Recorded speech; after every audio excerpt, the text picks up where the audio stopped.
Ok.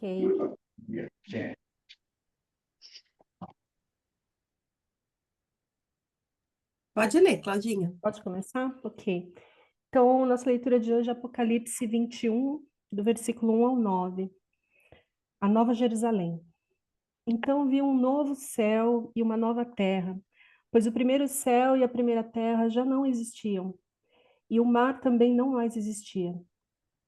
E vi a cidade santa, a Nova Jerusalém, que descia do céu, da parte de Deus, como uma noiva belamente vestida para seu marido. Ouvi uma forte voz que vinha do trono e dizia: Vejam, o tabernáculo de Deus está no meio de seu povo. Deus habitará com eles, e eles serão seu povo. O próprio Deus estará com eles.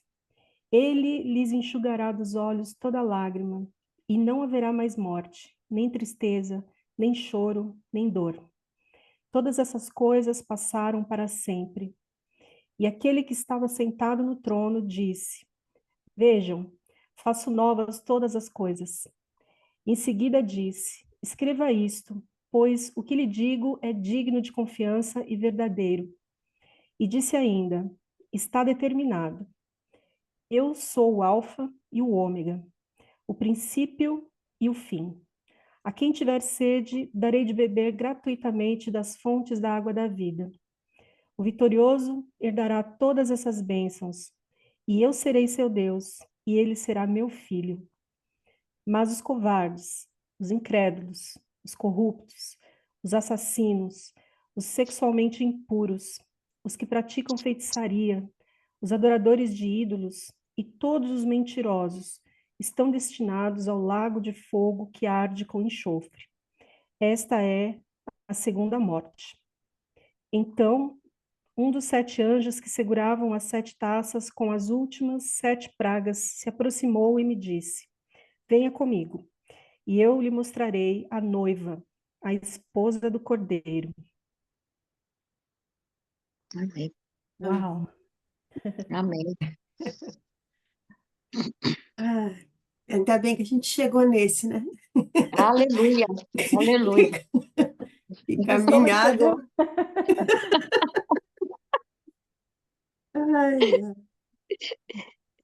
Ai, aí, o que vocês acham? Esse daí é show de bola. Esse aí todo mundo gosta de comentar, né? Né? Mas eu achei interessante que dessa vez eu me preparei, não passei vergonha semana passada, dessa vez eu fui estudar direitinho. Eu achei interessante uma fala do pastor Hernandes e eu vi outras mensagens, eles colocaram a mesma expressão, né? O presidente da Inglaterra, Winston Churchill, na Segunda Guerra Mundial, e ele falou assim, que a decadência moral da Inglaterra era porque as pessoas tinham parado de pregar sobre céu e inferno, né? Todo mundo prega sobre o céu é lindo, maravilhoso, todo mundo vai para o céu, mas as pessoas temem falar sobre o inferno, né? Que existe ali também. Eu achei essa aí uma colocação que a gente, realmente, gente, a gente tem até medo de falar para as pessoas, né? Sobre essa questão do inferno, né? Porque pensa que vai ofender, porque as pessoas não vão reconhecer em nós o amor de Jesus Cristo, porque Deus é amor, mas a gente esquece também que Deus é justiça, que Deus vai julgar, que as coisas estão preparadas para aqueles que não se achegam ao Senhor, né? E eu achei muito pertinente a colocação, né, do Hernandes, né, de outros que eu vi, quando ele falou sobre isso. E eu achei isso que é a realidade, né? Que a gente às vezes deixa de falar um pouquinho do inferno aí por temor, para É. não ofender o outro que está do nosso lado. E é interessante que essa ideia de certo e errado nessa nossa sociedade, ela foi ficando tão assim, isso não Relativa. tem nada, tão relativa, né? Que aí você acha que salva todo mundo, que aí você acha que tem que ter uma justiça que não é a justiça de Deus, obviamente, né? Vai virando um balaio de gato, que as pessoas mesmo já não sabem mais o que é certo e o que é errado. E isso causa um desequilíbrio enorme na sociedade, desequilíbrio moral, desequilíbrio emocional. Quando eu vou em assembleia de condomínio, para mim aquilo é uma escola, porque eu vejo a evolução, eu acompanho a Assembleia de Condomínio há muitos anos, né? E eu vejo como, hoje em dia, se alguém fala alguma coisa, vira um dodóizinho, tem gente que chora, tem gente que se ofende, tem gente que briga para partir para cima, né? Tudo bem, sempre foi meio confuso, sempre foi meio de briga, né? Mas cada vez mais as pessoas perderam a noção do espaço e do que é certo e o que é errado, né? Então, é uma fala interessante. Não é que a gente vai pregar o inferno, não. A gente prega sempre a Cristo. Mas a Uhum. gente tem que mostrar o que é o não Cristo, né? O caminho que não é Cristo. Esse caminho que não é Cristo a gente já tem uma amostra bem grande dele nesse mundo, né? A gente tem até fácil. Eu acho que é mais fácil você pregar, mostrar o que é a ausência de Deus hoje do que é a presença. Porque a ausência de Deus hoje ela é muito gritante no mundo, né? Agora, a gente ser a presença de Deus no meio dessa ausência é você assumir essa responsabilidade de dizer que está certo ou que está errado, né? E a gente tem medo, né? Porque será que eu sei? Será que é a minha verdade ou é a verdade de Deus? Aí vem a questão do necessito da vida devocional, eu necessito estar na presença de Deus, eu necessito estar comunicando com Deus, ter a presença do Espírito Santo em mim, porque se a gente também disser que está certo ou se está errado na força do nosso braço, a gente não leva ninguém a Cristo. A gente tem que dizer que está certo, que está errado na força do Espírito Santo, né? A gente tem que confrontar, a gente tem que ser firme na força do Espírito Santo. Senão fica igual aquele exemplo lá de Atos, quando o cara vai expulsar o demônio e o cara fala em nome do Deus de Paulo. E o demônio olha para ele e fala: Eu conheço Jesus, eu conheço o Deus de Paulo e conheço Paulo, mas você eu não conheço. E o demônio que cai para cima dele, né? A Bíblia traz os exemplos, né? A Bíblia traz os exemplos. Se a gente não tiver firmado na palavra, né? E no Espírito Santo, a gente faz. Aí a gente vai meter os pés pelas mãos, vai ficar julgando o outro, vai ficar nesse versículo aí do quem não vai entrar no céu. Ah, isso aí você fez, então isso aí não vai entrar no céu, hein? Então você está fora. Ó, isso aqui pode ser que perdoa, isso pode ser que não. A gente vai ficar nessas balelas dessa teologia doida que a gente inventa, né? Então é importante, isso que a Adila falou é muito importante, muito importante. Definir bem, né, Adila? Tem o caminho que é Cristo É. e tem o caminho que não é Cristo, né? Você que escolhe. Tá aí. Eu tô assistindo comecei a assistir a temporada do The Chosen, né? E eu achei muito interessante quando Jesus começa a falar sobre o legalismo dos fariseus, né? Então, quando a gente começa a definir que você é isso, aquilo, você acaba sendo uma fariseia também nesse ponto, né? Você acaba sendo legalista em determinar o que é certo e o que é errado. Uma coisa que me chamou a atenção, lendo o texto antes, é que, principalmente esse versículo 8, né? Que é aquela lista, né? Do que não é Cristo. E o problema maior é que a gente sempre lê esse texto pensando nos outros, e a gente não olha para a gente mesmo. E eu falei, e eu lendo aqui, eu falei, puxa vida, né? Quanta coisa aqui que às vezes a gente está totalmente enquadrado nisso daí, né? Mentirosos, né?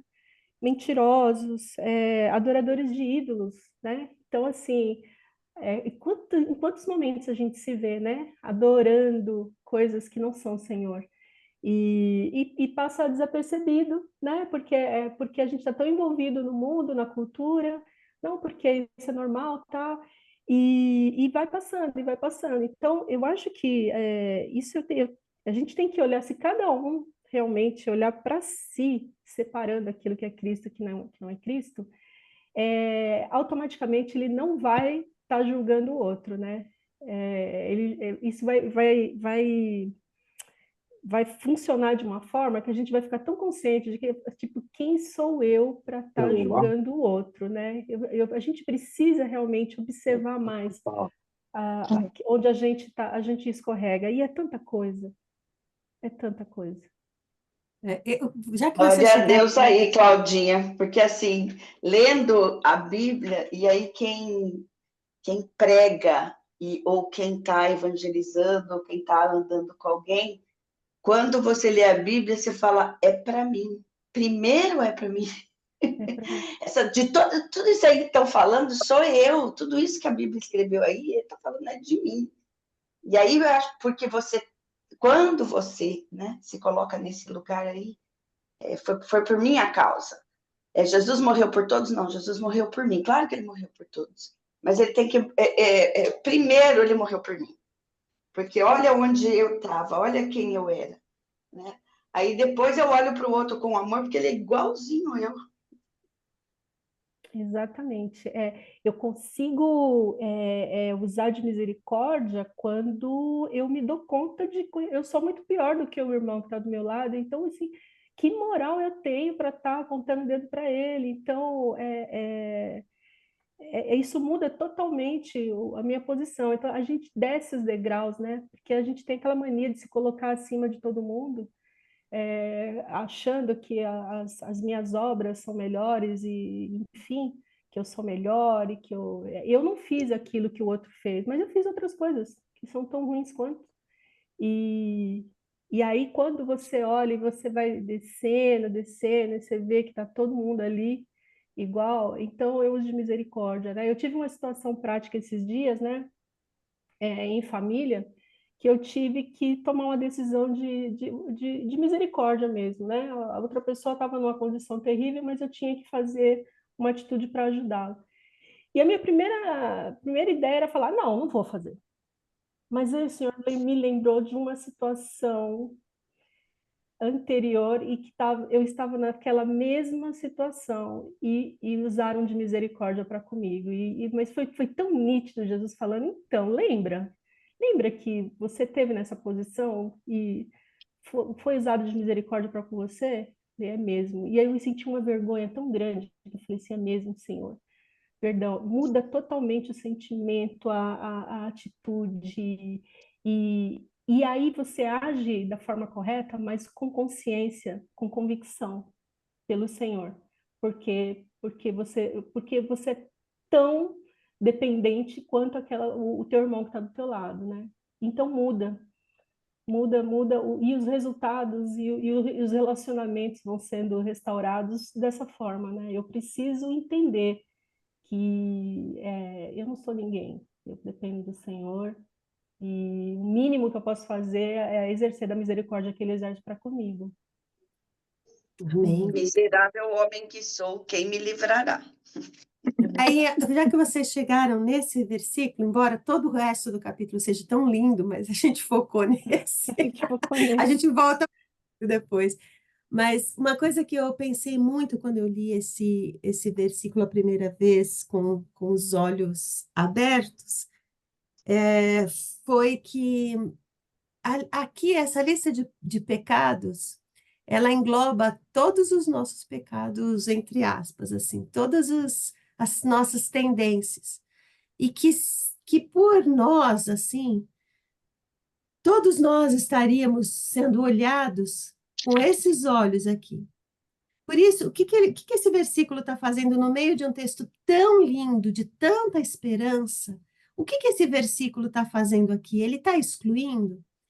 O que Jesus me aqui, eu não gosto da palavra, mas eu acho que isso foi uma revelação, é que quando nós estivermos nessa nova Jerusalém, todos nós cobertos pelo sangue de Cristo, nós não mais seremos chamados de mentirosos, de covardes, de sexualmente impuros, de corruptos, de assassinos.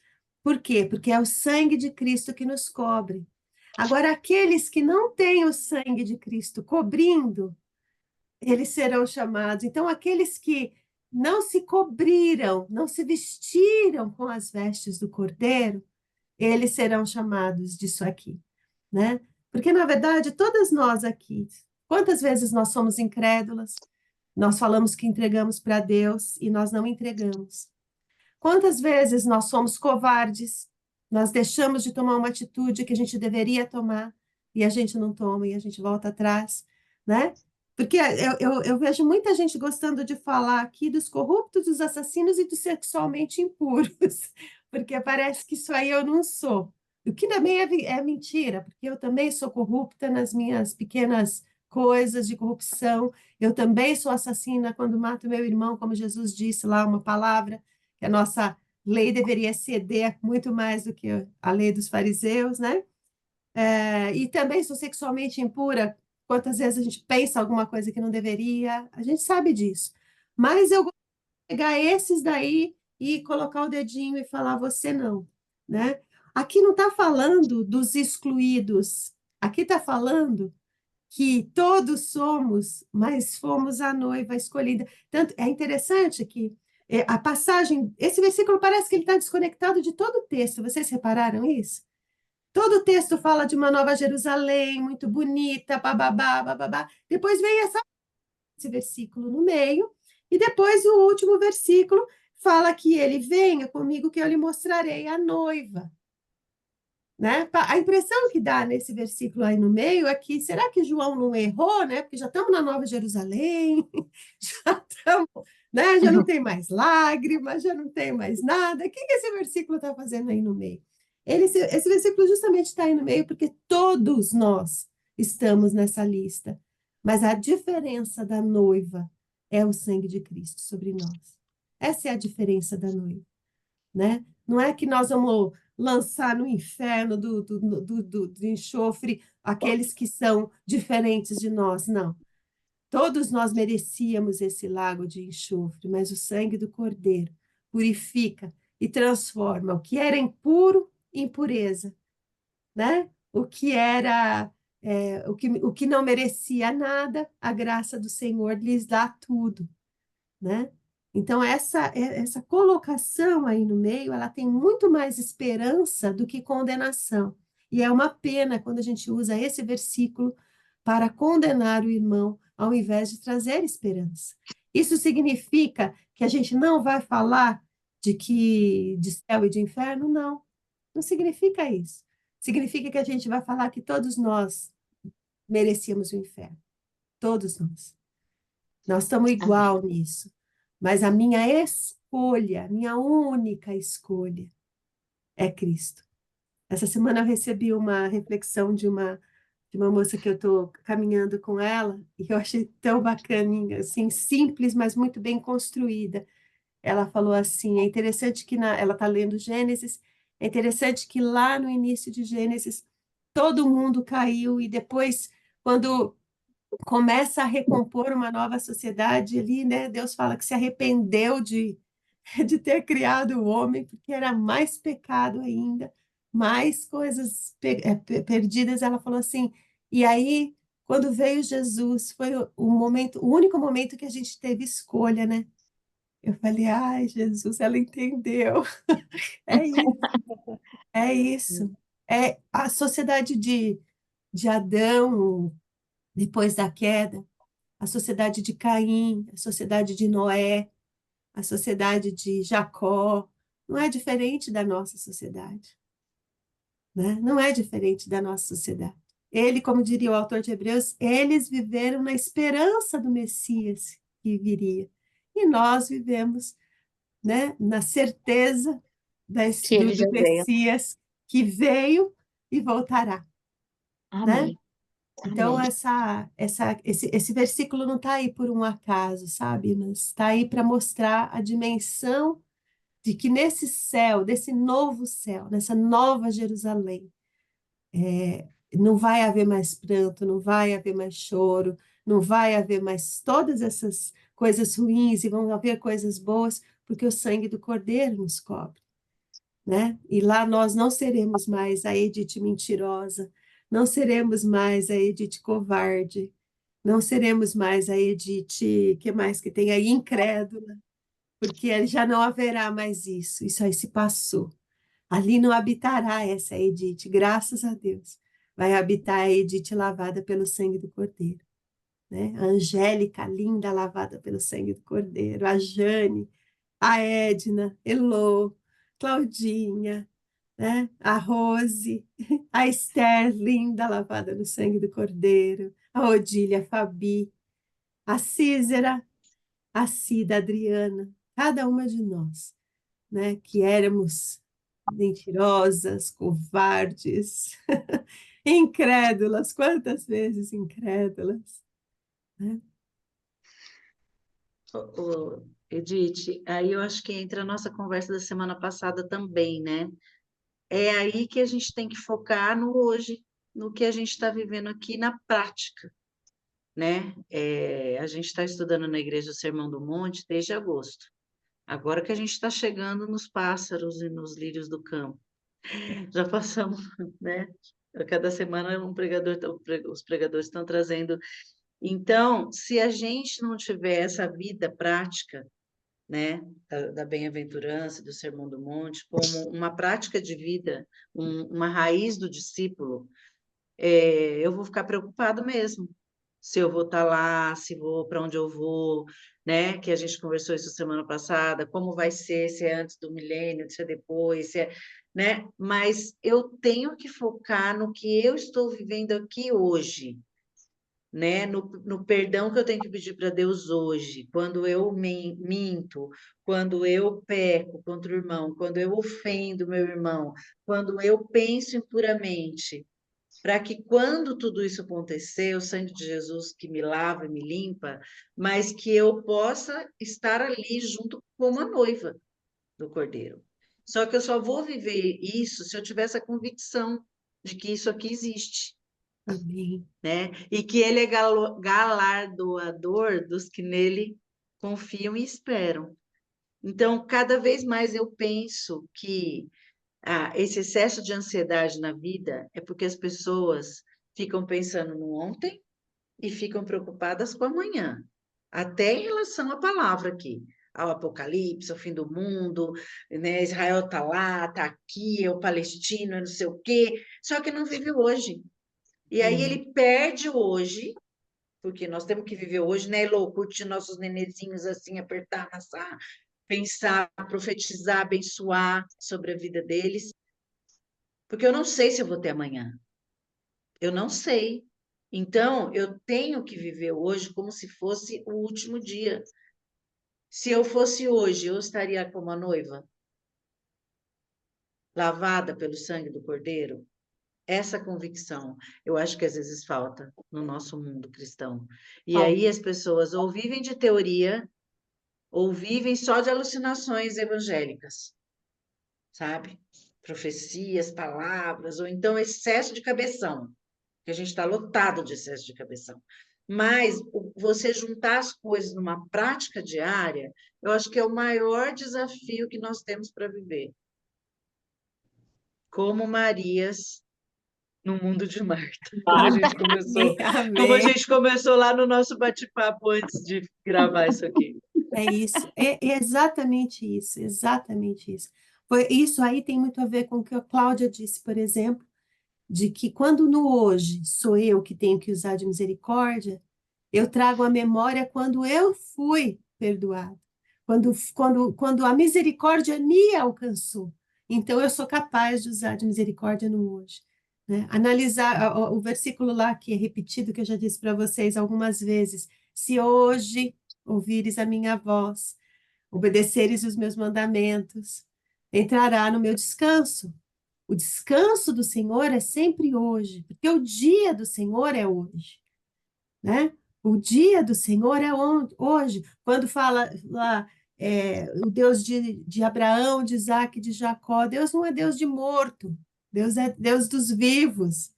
Então, Abraão, Isaac e Jacó não estão mortos, né? Porque no tempo de hoje do Senhor, eles são exemplos para mim, eles são referências para mim, né? Referências porque foram perfeitos? Não, referências porque foram alcançados pela graça, pela misericórdia, pelo amor de Deus, né? Isso eu acho que é um complemento, isso aí que aliás, desde o começo, o que a Edna falou, né? O que a Cláudia, essa união de vida prática e não de uma vida teórica, né? E quando eu entro nessa teoria, é que eu julgo o outro e que eu não me julgo. E a Bíblia diz justamente ao contrário: se você se julgar a si mesmo, né, você não vai receber julgamento do outro, porque você se julgou a si mesmo, né? Aí, você vê como parece que tudo, o Apocalipse é interessante porque ele conecta toda a Bíblia, né? É uma coisa fantástica, assim, né? O que mais? Vamos parar de falar desse versículo e vamos falar da Nova Jerusalém? Eu tava pensando aqui sobre a questão da noiva, né? Dessa cultura. Então, quando Jesus compara a igreja a uma noiva, ele está usando a cultura judaica, né? E eu achei interessante porque quando eu estava lendo as características, eu falei assim, gente, por isso que nós somos a noiva, né? Primeiro, o pedido de casamento, que é feito pelos pais, né? Depois vem o noivo, precisa pagar um dote para garantir esse comprometimento. Em terceiro, a noiva se compromete a se preparar para esse casamento. Se preparar como? A aparência, o enxoval, a festa do casamento, né? E a gente vê nessa sequência o que Jesus fez conosco, né? O diferencial que o dote que Jesus pagou não foi o dote financeiro, mas foi o próprio sangue derramado na cruz do Calvário. Foi isso. E ele só requer da noiva o comprometimento com esse pagamento que foi oferecido, com esse dote que foi oferecido, né? Então, durante aquele período de preparação até o casamento, né, a noiva, a igreja se compromete a permanecer fiel. Apesar dela ser assediada por outros homens, ela compromete ser fiel ao dote que foi pago. Quando eu lia isso, eu falei assim, Jesus, como essa comparação tem muito a ver com o que a gente faz, né? A nossa fidelidade, né? Apesar de alguns momentos de imperfeições, né, que já foi falado, mas nós continuamos a ser fiel, porque nós cremos que Jesus Cristo, ele pagou esse dote, e esse sangue é sangue precioso, né? Foi um dote que não tem como você mensurar, não existe, né, forma de mensurar esse dote pago por nossas vidas, né? Eu achei muito interessante quando eu estava lendo isso dentro da cultura judaica. E foi esse exemplo que tanto os apóstolos usam de falar sobre a noiva, que ele está esperando a noiva, ele comprou a noiva, ele pagou o dote, né? Isso é um preço muito, muito, muito caro. É muito E, legal esse detalhe. E recentemente, né, quem é da EB Morumbi, não sei se vai se lembrar, o pastor Lisânias, de uma das pregações, ele comentou isso a respeito da cultura judaica, né, que quando um casal, né, era estabelecido esse casamento, então, primeiro era feito esse acerto entre as famílias, né, e era feito o compromisso do casamento, só que eles não ficavam morando na mesma casa ainda, né? Não tinham ainda relações, mas era firmado o compromisso perante as famílias, perante a sociedade da época, e o noivo tinha que sair e construir uma casa para a noiva. Geralmente, o pastor até falou, geralmente eles faziam um puxadinho onde o pai dele morava inicialmente, alguma coisa assim, mas o compromisso dele era de ir construir essa casa e voltar para buscar a noiva. Só que ele não sabia quanto tempo que ele ia conseguir fazer isso. Então, não sabia se ia demorar um mês, um ano, 2 anos, mas o comprometimento era feito. Então, ele tinha que preparar essa casa, porque quando a noiva fosse morar com ele, essa casa tinha que estar pronta, esperando por ela, né? Só que essa noiva também tinha que estar pronta, esperando esse noivo vir buscá-la, né? Fiel a ele, esperando por ele. Então, Jesus, quando ele fala, né, não se turbe o vosso coração, né, crê de Deus, crê também em mim, porque na casa de meu pai há muitas moradas, né, é necessário que eu vá preparar essas moradas para voltar para buscar vocês, né, vocês não vão ficar sozinhos, vocês terão o Espírito Santo com vocês aqui, ajudando nessa espera. Mas olha que interessante essa relação, né? Jesus falando, olha, você é minha noiva, eu tenho um compromisso com você, eu espero que você tenha esse compromisso também comigo, como a Edna colocou, eu paguei o preço, né, por você, e eu estou indo preparar a morada, e eu vou voltar. Então, a gente está nessa posição da noiva que já tem um compromisso com esse noivo, né? E que sabe que não sabe que dia que ele vem, mas sabe que ele virá, e sabe que está sendo preparada uma casa para ela ir morar com ele. Ele pode vir a qualquer momento, então eu preciso estar atenta, eu preciso estar preparada. Então, se eu sujou o meu vestido, eu tenho que correr e limpar, eu tenho que arrumar. Despenteou o cabelo, eu vou correndo lá e arrumo de novo. Eu tenho que estar atenta, eu tenho que estar preparada, porque esse noivo está vindo me buscar a qualquer momento, né? Para outras culturas é mais difícil entender isso, né? O que é um noivo que vai voltar para buscar uma noiva. Mas pensando nessa cultura deles, como é forte isso? Como é a ideia do compromisso? A gente vive numa sociedade que ninguém quer ter compromisso com ninguém, né? Você escuta até nas músicas, né, seculares aí, né? Eu não sou de ninguém, eu sou de todo mundo, né?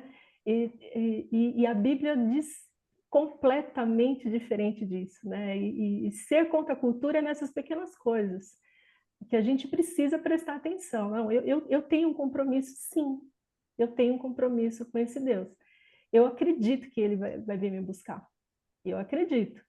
Então, se E, isso é verdade da minha vida, isso vai refletir nas pequenas coisas do dia a dia, nas pequenas decisões, né? Tudo que vai me tirar desse planejamento do Senhor, né? Tudo que vai me afastar desse plano, eu preciso estar atenta a isso. interessante que ele também fala que hoje a moça quando vai casar, o carro leva na porta da igreja. Na cultura judaica, ela sai da casa dela a pé e vai desfilando pela cidade, né, para mostrar para todo mundo a alegria que ela está sentindo para encontrar o noivo. Então ela faz questão de prestar essa honra. Olha, eu estou indo encontrar o meu noivo e quer que todo mundo compartilhe dessa alegria dela, porque ela está fazendo aquilo que é certo, está cumprindo aquilo, o dote, pelo dote que foi pago, né? E essa comparação me fez entender de forma diferenciada por que a comparação que os apóstolos, que Jesus e os apóstolos faz sobre a questão do casamento, né? E lembrando aí da parábola das 10 virgens, né? Quando você fala se preparando, né? Então, será que Lembro nossa dela Olha, também. a isso que eu ia lamparina. falar, Edna, tem uma passagem em Ezequiel que eu acho muito forte, que é uma profecia da vinda de Cristo, quando ele fala que havia uma mulher caída, que ela tinha sido prostituta, caída no chão, nua, machucada, apanhada. Então vem o noivo, o homem, e pega ela e tira daquela condição, veste ela, cuida das feridas, trata ela, põe as melhores joias nela, né? E fala para ela: você vai ser minha, eu quero casar com você. A única coisa que eu peço para você é fidelidade. E ela fala: beleza, e ele casa com ela.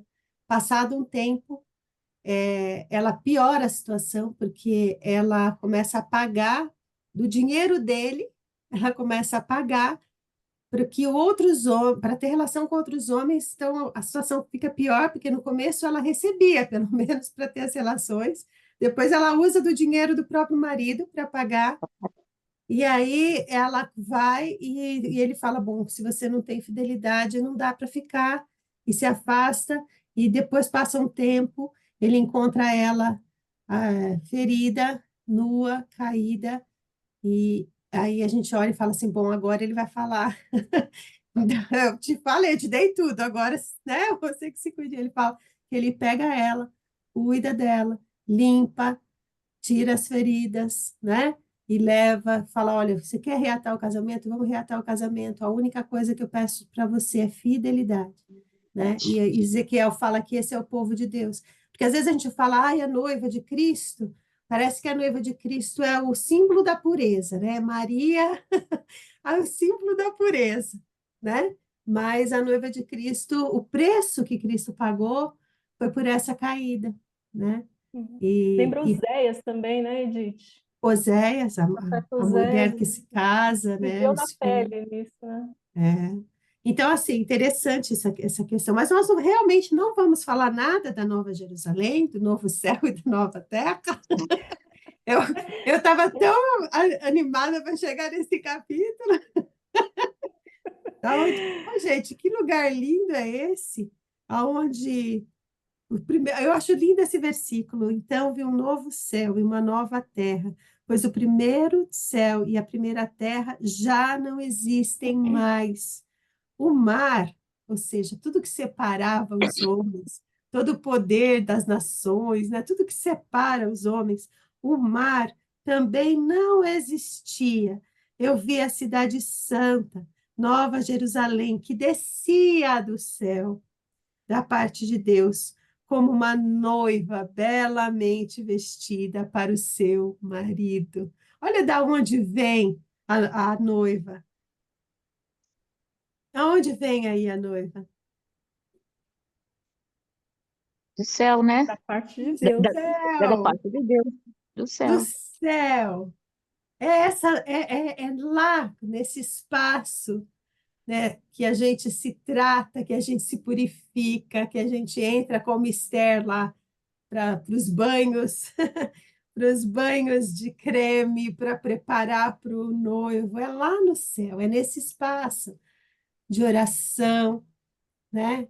A, a oração que nos leva para esse tempo de Deus, a oração que nos leva para esse espaço de Deus, é na meditação da palavra, é na purificação da mente, da transformação da mente.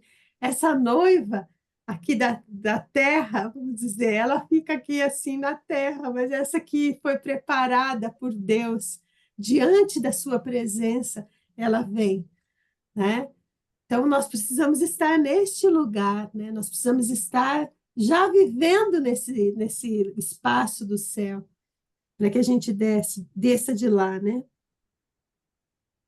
É legal também no próximo, né, de quando fala que o tabernáculo de Deus está no meio do povo, né? Deus habitará com eles. Então, o tabernáculo é o lugar da adoração, né? E esse lugar, antes, porque o véu foi rasgado, né?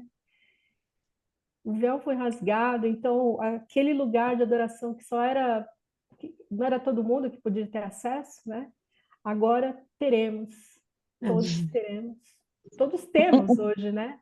Mas isso é uma Ah, coisa ah, que vai ser tão literal, tão Ou já é, verdadeira. né? hum. Esse versículo 4 me incomodava muito.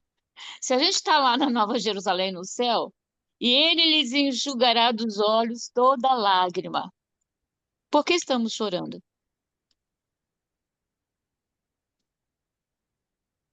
Se já estamos lá. Então, por isso que eu até disse, quando a Claudinha falou aí, né? Habitará com eles, serão seu povo, né? O próprio Deus estará com eles. Essa nossa preparação como noiva, ela não é feita aqui na terra no sentido. Nós estamos aqui na Terra, obviamente, é na cronologia que a gente faz a escolha, é na cronologia que a gente firma o compromisso com o Senhor, é na cronologia que eu digo sim, é na cronologia que a aliança é formada. Mas a preparação da noiva não é feita na cronologia. Ela é feita diante desse trono do céu. O que seria essa preparação da noiva? Esse cuidado de lágrimas enxutas, esse cuidado da beleza, da purificação, ela é feita diante do altar de Deus, né? Não é nos meus atos, pequenos atos aqui na terra, que eu vou conseguir me preparar. É na presença do Senhor que eu vou conseguir me preparar. Fala, Fabi, desculpa. Desculpa, estava aberto aqui, eu estava chamando o Enzo. Ah, então tá bom. É na cronologia que eu escolho, que eu firmo a aliança. Mas enquanto pessoa, enquanto eu me preparo para o casamento, eu tenho que estar nesse altar. Porque é lá que eu sei. E sabe quem é que vai preparar essa noiva? não é a noiva. Quem vai preparar essa noiva é o próprio Deus. É Ele quem enxuga a lágrima, é Ele quem tira de mim as dores do sofrimento dessa vida, né? Quem consola meu coração, Espírito né? Santo, né?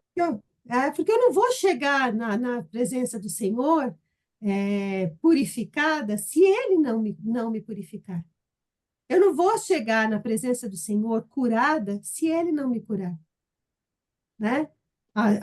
Se há dor no meu coração, quem vai curar essa dor é o Senhor, não é o meu próprio braço, não é a minha própria força, né? Então, aqui na Nova Jerusalém, Edna, nós estamos nesse processo de purificação, né? Porque você vai ver que nós ainda vamos chegar aqui é quando está descendo, né? Nós já, de alguma forma, nós já estamos nesse processo da Nova Jerusalém, né? Mas vai chegar uma hora que encerra.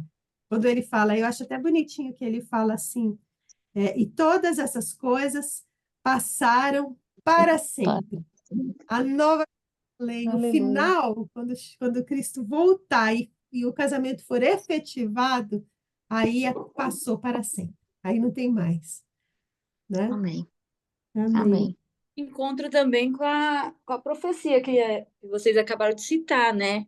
De como encontra a prostituta, pecada, e ele vai cuidar, né? Vai limpar as feridas, vai tratar e vai dar para ela um lar, né? Amém. Olha o que diz o próximo aí, Odília. O 5. Leia aí, Odília, para mim. Você está com a Bíblia aberta? Ela fechou o microfone. Fechando. Eu posso ler? Pode. Isso. Ela abriu. E aquele que estava sentado no trono disse: Vejam, faço nova todas as coisas. Em seguida disse: Escreva isso, pois o que lhe digo é digno de confiança e verdadeiro. Olha aí. Veja, eu faço nova todas as coisas. É o Senhor que faz nova todas as coisas. Né? Então nós não temos nada para fazer. Então, qual que é o papel? É só a gente esperar, né? Não, o papel é a gente se colocar nesse lugar de preparação. O compromisso da noiva não é esse que vocês falaram? Que ela faz um compromisso de que ela vai casar com ele, de que ela vai estar preparada, né? E então ela tem que estar num lugar de preparação, né? E ele faz nova todas as coisas. Ele faz nova a sua personalidade, ele faz novo o seu coração. Estava cheio de raiva, ele coloca o Espírito Santo para encher de amor. Se estava cheio de impaciência, como disse a Angélica, pelo futuro, de ansiedade, ele coloca a paciência, a longanimidade. Se estava cheio de rancores do passado, peso do passado, ele vem e coloca compaixão e perdão, né? É ele que vai fazer nova todas as coisas. E o próximo está terminado. Esse aí é legal. E quando chegar nessa fase aí, não chegou ainda. Essa é de esperança mesmo. Está terminado. Eu sou o Alfa e o Ômega, o princípio e o fim. A quem tiver, não, perdão, a quem tiver sede, darei de beber gratuitamente das fontes da água da vida. O vitorioso herdará todas essas bênçãos, e eu serei seu Deus, e ele será meu filho. Olha, gente, Amém. que coisa, que promessa. Tu és meu filho, hoje te gerei. A mesma coisa que Deus falou para Jesus, ele está repetindo aqui para nós. Você é o meu filho, né? Você é o meu filho. Aquela certeza que a Angélica falou que falta, aquela certeza que a gente fala, mas será que eu sou? Será que eu não sou? Não, eu sou. Eu sou. E não dependeu de mim, depende dele. Graças a Deus por isso, porque se dependesse de mim, eu sei bem onde eu estava. Eu estava entre os covardes, os incrédulos, os que a gente. Eu estava nessa lista aí. Mas graças a Deus foi por ele e é para ele. Ele é o alfa, ele é o ômega, ele é o princípio, ele é o fim. E eu sou apenas parte disso. E que maravilha ser parte disso, porque eu sou chamada com Ele de filha de Deus, né? Amém. Amém? Amém. Bom, então vamos encerrar. Alguém tem mais alguma coisa? Semana que vem nós já estaremos Ai, gente, quase finalizando. terminando. Vai ficar faltando 2, 3 encontros. E aí a gente faz aquele encontro final de escolher o próximo livro para a gente ler. No ano que vem, se vocês quiserem continuar, vocês é quem escolhe se a gente vai continuar nessa caminhada. Ah, sim, com certeza. Sem Já podemos, dúvida. já podemos fazer as prévias dos livros aí, hein, meninas? Podemos já ir pensando, né? Eu pensei Tem em bastante. Mateus, pensei em Atos. Ai, Atos é muito legal. Eu tô com duas coisas com Mateus, viu, Claudinha? Ah, Primeiro, porque a gente não, foi o único evangelho que a gente não leu. É. Esse é o primeiro. E o segundo é a questão da praticidade dos discursos de Mateus, né? Uma vida cristã prática. Porque quando a gente entrar em Atos, a gente vai estar bem firmado no evangelho, porque a gente vai começar a ver coisas muito feias da igreja que a gente vê na nossa hoje também. Ver coisas lindas também, ver coisas belíssimas também, né? Porque eu amo o livro de Atos, mas tem as coisas, né? Então, por isso que eu estou assim. Mas se vocês tiverem outra sugestão também, a gente pode estudar, não tem crise. Vão pensando, tá bom? tá Amém. bom. Já que a Heloísa ficou tão quietinha, você pode orar, meu amor?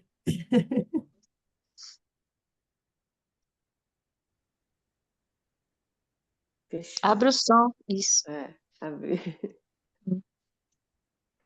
Senhor, quero te agradecer por essa manhã, por esse tempo que Amém, passamos Senhor. juntas aqui, juntas Amém. com o Senhor. Aleluia, E, Senhor. como sempre, o Senhor nos confronta, o Senhor nos confrontou. E eu confesso que quando eu li esse texto, Senhor, eu olhava, que bom que não terão mentirosos, que bom que não terão os incrédulos, não terão os idólatras, os promíscuos, que bom que esse povo não vai estar junto com a gente. E vai ser um tempo de perfeição, um tempo de descanso, e nunca mais teremos dor, nunca mais. Senhor, eu te agradeço porque o Senhor me fez ver, através da fala da Claudinha, de toda a conversa que a gente teve agora de manhã, o Senhor me fez ver que todos nós merecíamos isso. O Senhor me fez relembrar que é só por Jesus e não por nosso merecimento que estaremos nessa situação. Que o Senhor continue tendo misericórdia de cada uma de nós e nos ajude a permanecermos, Senhor, firmes como igreja tua, como tua noiva, pura, esperançosa, alegre, feliz e radiante, divulgando tudo que está acontecendo com a gente, Senhor. Que sejamos tuas testemunhas fiéis, dando exemplo e transbordando do amor que o Senhor dedicou e dedica a cada uma de nós, Senhor. Que o Senhor tire de mim, Senhor, todo julgamento, toda presunção, toda arrogância, Senhor. Que o Senhor me ensine a descer os degraus, como disse a Claudinha. Que o Senhor me ensine a transbordar de misericórdia com as pessoas que precisam, com as pessoas que estão errando, com as pessoas que estão fazendo alguma coisa com quem eu não concorde. Que o Senhor transforme o meu interior de maneira que o teu amor haja através de mim e não o meu julgamento. É o que eu peço para o Senhor nessa manhã, em nome de Jesus. Amém. Amém. Amém. Ô, Elô, enquanto